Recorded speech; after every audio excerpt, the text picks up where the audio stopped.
வணக்கம் நேயர்களே. பூமியுடைய மைய பகுதி கோர் என்று சொல்லப்படக்கூடிய பகுதி வழக்கமாக சுழல்றதை விட ரிவர்ஸ் டைரக்ஷனில் இப்போ சுழல ஆரம்பிச்சிருக்கு என்ற ஒரு விஷயம்தான் சமூக ஊடகங்களில் தற்பொழுது அதிகமாக பகிரப்பட்டு வரக்கூடிய ஒரு விஷயமாக இருக்கிறது.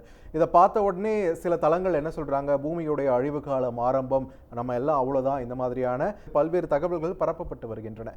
இதோட உண்மை நிலை என்ன அப்படின்றது தான் இந்த தொகுப்பில் நம்ம பார்க்க இருக்கிறோம். பூமி அப்படின்றது நம்ம அவ்வளவு எளிதில் புரிந்து கொள்ள முடியாத ஒரு காம்ப்ளெக்ஸான ஒரு விஷயம். இந்த பூமியுடைய அடுக்குகள் அப்படின்றது நம்ம சின்ன வயசுலேயே ஸ்கூலில் ஒரு பேசிக் ஜியாகிரஃபி லெசன்லேயே பார்த்துருப்போம். Crust, mantle, core. சின்ன வயசு ஞாபகம்லாம் வந்துச்சா?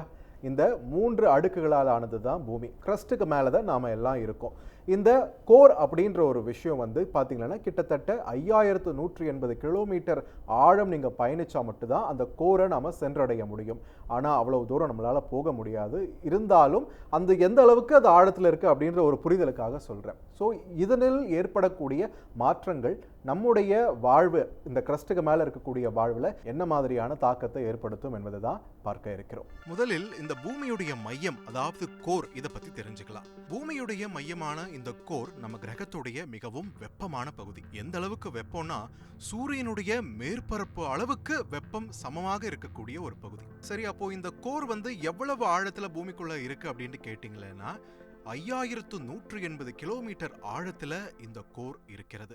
அதுக்கிட்ட நம்ம நெருங்க முடியாது. ஆப்வியஸ்லி வெப்பம், காற்று இது எதுவுமே கிடையாது அப்படின்னும் போது, பட் ஸ்டில் எங்க இருக்குது அப்படின்னு தெரிஞ்சு வச்சுக்கலாமே. இந்த கோர் எதால் ஆனதுன்னு கேட்டீங்கன்னா இரும்பு மற்றும் நிக்கல் ஆகியவற்றால் ஆனது.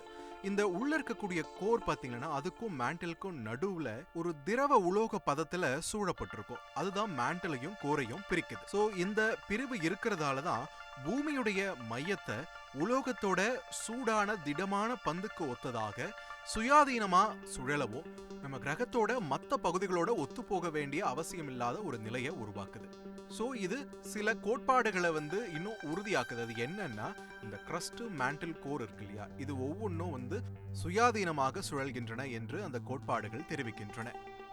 அதாவது இந்த கோர், மேண்டில், கிரஸ்ட் ஒவ்வொரு வேகத்துல சுழன்று கொண்டிருப்பதாக சொல்லப்படுகிறது. அதனாலதான் நம்ம விஞ்ஞானிகள் இந்த கோர் அப்படின்ற ஒரு விஷயத்தை கண்டுபிடிச்ச காலத்துல இருந்தே அதோடைய சுழற்சி வேகத்தையும் திசையையும் தொடர்ந்து விவாதிச்சுட்டு வந்தாங்க. ஏன் அப்போ இது விவாத அளவுல இருந்ததுன்னா, ஆப்வியஸ்லி பூமியோட ஆழமான உட்புறத்துல இருக்கக்கூடிய அந்த கோர் கிட்ட நம்ம போகவும் முடியாது, அதோடைய மாதிரிகளை கவனிக்கவும் முடியாது, சேகரிக்கவும் முடியாது. ஸோ பெரும்பாலான ஆராய்ச்சி மற்றும் ஆய்வுகள் வெவ்வேறு காலங்கள்ல மையத்தின் வழியாக அனுப்பப்பட்ட ஒத்த பலம் கொண்ட அலை அதிர்வுகள் இடையிலான மாறுபாடுகளை அடிப்படையா வச்சு தெரிஞ்சுக்கிட்ட விஷயங்கள். சோ அதன்படிதான் இந்த ஆண்டு ஜூன் மாதத்துல நேச்சர் இதழில் வெளியிடப்பட்ட ஒரு புதிய கண்டுபிடிப்பின்படி கடந்த சில ஆண்டுகள்ல பூமியோடைய மேற்பரப்போடு ஒப்பிடும்போது உள்ள அந்த சாலிட் கோர் இருக்கு இல்லையா, அந்த கோருடைய சுழற்சி வேகம் தொடர்ந்து குறைந்து வருவதை கண்காணிச்சிருக்காங்க. இதன் கணக்கீடுகள் மேல நாம அனுபவிக்கிற நில அதிர்வுகள், அது மட்டும் இல்லாம ஏற்படக்கூடிய வெடிப்புகளின் அடிப்படையில கணிச்சிருக்காங்க. இந்த மாதிரியான தரவுகள் பாத்தீங்கன்னா எல்லாம் மேலோட்டமானதான். இதையும் தாண்டி பல மர்மங்களை தன்னுள்ளே அடக்கி கொண்டு அமைதியாக இருக்கிறது இந்த பூமி. பூமியுடைய சுழற்சி, அதோடு சேர்த்து உள்ள இருக்கக்கூடிய இந்த மைய பகுதியான கோருடைய சுழற்சி கடந்த காலகட்டங்களில் அதிவேகமாக சுழன்றிருக்கிறது. கிரஸ்ட்டை விட வேகமாக சுழன்று இருக்கிறது.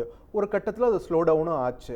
அதன் பிறகு மிக மெதுவாக சுழலவும் தொடங்கியது. ஆனால் இப்போ அது எதிர் திசையில் சுழல தொடங்கி இருக்கிறது தான் ஆராய்ச்சியாளர்கள் மத்தியில் பெரிய கேள்விக்குறியை எழுப்பியிருக்கிறது. இதனால் தாக்கங்கள் இருக்குமா அப்படின்னு கேட்டிங்கன்னா நிச்சயம் இருக்க தான் போகுது. ஆனால் சில பேர் ரொம்ப எக்ஸாஜரேட் பண்ணி சொல்கிறாங்களா, அந்த அளவுக்கு இருக்க போகிறதில்ல.